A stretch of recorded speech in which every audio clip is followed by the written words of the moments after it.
Arizona carried out its first execution in nearly a decade today. Good evening, everybody, and thanks for joining us. I'm Sean Mooney. And I'm Amanda Gomez. Clarence Dixon was given a lethal injection just after 10:19 this morning after sitting on death row for 14 years for the 1978 rape and murder of Arizona State student Dina Bowden. Tonight, News 4 Tucson's Eric Fink has the emotional reaction from Dina's sister, who waited a long time for this day to arrive.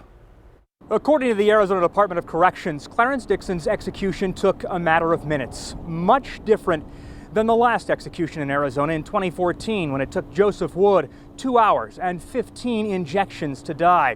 For Dina Bowden's sister, Leslie, it was a more than 4-decade wait for justice. 1 and 0.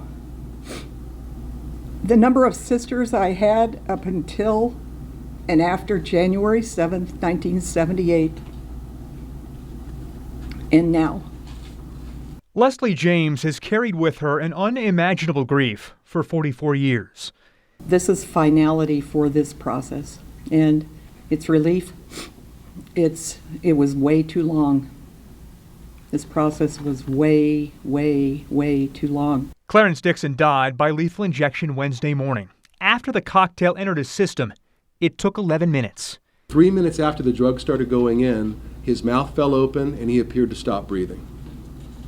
At 10:27, the doctor came in and checked him. At 10:28, the warden said the inmate was sedated. At 10:30, the warden said the execution is complete and the curtains were closed. In the memory of her younger sister, Leslie made it her life's mission to make sure some resolution would come, even if it took decades. In 20 years, she never missed a hearing.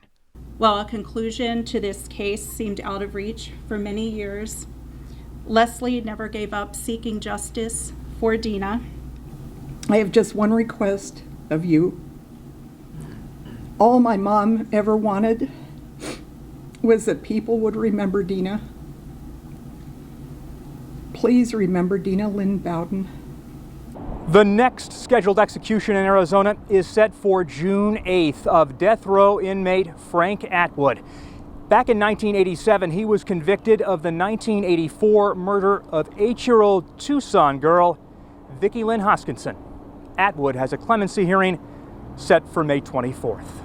In Florence, I'm Eric Fink, News 4 Tucson. Before Dixon was put to death, a small group of people gathered outside of the prison to protest his execution.